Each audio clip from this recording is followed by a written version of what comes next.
Medyo Naawa may, ko. ano din kayo doon, Naawa. nagiging emotional din kayo for Senator. Naawa. Hmm. Eh, Or ako for nga, the Senate. malungkot nga ako na umalis siya dito eh. Kasi dito, meron akong control para protektahan si Senator Bato. Sa labas, hindi ko alam kung anong nangyayari sa kanya. Oh, nakita ko si Senator Bato, yung sinasabi niya, it's an expression of his frustration.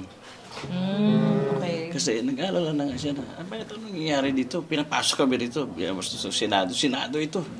Doon niya po, Can you imagine, Senado, lulusubin kami ng Armado, NBI, o kung sino man. So, nasabi mo yun? Oh, sige, ma'am. Sir, sorry, pwede pong how it was said by Senator Bato. Paano yung... Si Senator Bato po, magbiro, di ba? Kilala natin lahat. But the way I sense it, parang merong serious na pagsasabi at merong Na, kasamang pag-alala sa kanyang seguridad. and then, General, paano pagkakasabi niya? Paano yung pagkakasabi? Paano yung pagkaka-deliver niya nung inalok? Hindi ko lang ano yung exact word, pero sabi niya, gusto mo, Chief, doon na lang ako magpa-custody sa PNP. And then, Si Sir Tateng talaga mismo. Meeting kami nila, Secretary Remulla, si General Aberin, may mga maraming generals. and then nagkatawanan, sir. Ano po sagot? Nagkatawanan lang nung ang sagot ni Chief PNP sa custodial facility. Kasi kulungan po yun. Kasi kulungan po yun. So in a way, is that a rejection or hindi malinaw sa inyo, sir, kung nireject ba yung ganun plea? Hindi ko alam kung ano ang dating kay Senator Bato, pero kami naman, nagtawanan kami. Natawa din ng konti si General, si Senator Bato. Pero bago maghiwalay, sabi po niya na kay Chief PNP na narinig ko na parang pag-aralan din ng Chief PNP yung kanyang offer. Hindi, sa White House ba gusto ni General Bato o ayaw niya sa custodial? Actually, nasabi din niya na baka pwede mo akong bigyan ng isang kwarto dyan sa White House. Malaki na. Sinabi nga. Pero wala pong commitment na nabigay si Chief PNP. So kayo, how do you... Pero ang naalala ko sinabi ni Chief PNP, sige po, sir, pag-aralan namin kasi pwede naman dyan ipahiram namin sa inyo yung isang floor ng mga condos namin. Maraming condo unit kasi.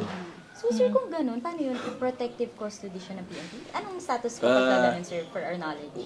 Wala namang walang offer. Naalala natin nung time ni General Bato, di ba? So, sino itong si Kerwin Espinosa ba yun? Na parang pinatira ni Senator Bato sa Camp Crame. Sa White House. So I think it's a form of protective custody kasi natatakot na yata si Kerwin na baka mayroong magtangka sa buhay niya pag nasa labas siya. Mas secure siya pag nandun siya sa loob ng Camp Crame. So sir, tiwala si Sen Bato sa PNP na kapag nandun siya ay hindi siya masusuko sa ICC? Alam mo kasi pag galing ka sa PNP, alam mo, kilala mo mga kapatid namin yan. So alam mo kung totoo ba ang sinasabi o mayroong masamang intensyon. Sir, kayo bilang close friend ni Senator Bato, anong pakiramdam niyo for Senator Bato? Medyo Naawa may, ko. ano din kayo doon, nagiging emotional din kayo for Senator Bato. Naawa. Sir, Bakit, sir? Ano yung mo, sir? Ano yung naiisip mo dun sa pag-aawa mo sa kanya? Nakikita ko po talagang mabigat sa kanyang naririnig naman yung kanyang expression, di ba? Yung kanyang frustration na sinasabi niya na in spite of his sacrifice, ito pa inabot. Yung pagkanta niya ng Alma Mater song, tingin mo, tumatak din ba yun sa mga Cavalier? Saludo kay General Bato. Sir, yan pong sinasabi niyo sa amin ngayon, sir, that you're sympathetic to Senator Bato, na naging kaklase niyo po siya sa PNP. So, some people would might see that as parang for lack of better term po, baka pinayagan na Kagaya ng sinabi namin, di ba? Meron siyang freedom of choice kung he will avail of protective custody o umalis siya dito sa protective custody na binibigay ng Senado. so parang kasi, nakipagbarilan kayo for Senator Kaya Bato or ako for nga, the Senate? malungkot nga ako na umalis siya dito eh. Kasi dito, meron akong control para protektahan si Senator Bato. Sa labas, hindi ko alam kung anong nangyayari sa kanya. So sir, can you categorically deny na hindi ginawa itong pagbabarilan para to allow him to escape? Kasi yun po Unang-una, ang Sir, tanongin po yung- natin, kaya ko bang i-stage yung pagpunta ng mga NBI agents dito? So hindi ko yata kaya yun. Susunod kayo sa akin mga NBI, Pinagbubugbog nga ang mga tao namin dito. Dumating nga sila dito, hindi nagpapaalam sa amin. So, I think mahirap paniwalaan na stage namin yung pangyayari kahapon.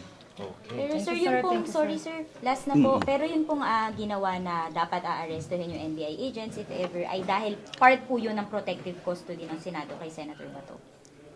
It's part of implementing the security measure of the Senate. Kasi po, bago po ako nagpunta doon, nanggaling po ako sa mga senador. At nakita ko po, kinausap ako ni Speaker, ni Senate President, na nag-aalala po ang mga senador sa kanilang seguridad kasi maraming tumawag sa kanila na umalis na raw sila sa Senado. Meron daw malaking mangyayari. Kaya po, naalarma na rin po kami, nakita nyo, nag-assemble tayo ng quick reaction team, di ba, ng Marines at saka PNP. Para i-check. Kasi pwede namang i-check ng usaa lang yun, di ba? Pero dahil nakita namin na armado at saka alarmado kami dahil sa mga reports, naghanda po kami. Hindi po kami pupunta doon na hindi kami nakahanda sa gera. But pag ganyang mga threat, hindi ba sir dapat pinalabas na? Di ba pag may mga bomb threat, ganyan sir, ini-evacuate yung building? Di ba naalala nyo, nag-declare ako ng lockdown? Yes, sir, but Nagbigay you ako also ng allowed us 5 to minutes stay. sa allowance You to also allow allowed- everyone, including the Yes, media, sir, but to you also vacate the allowed the area. civilians to stay, sir. Kasi tinanong po namin, syempre sir, we were covering a very historic event. We were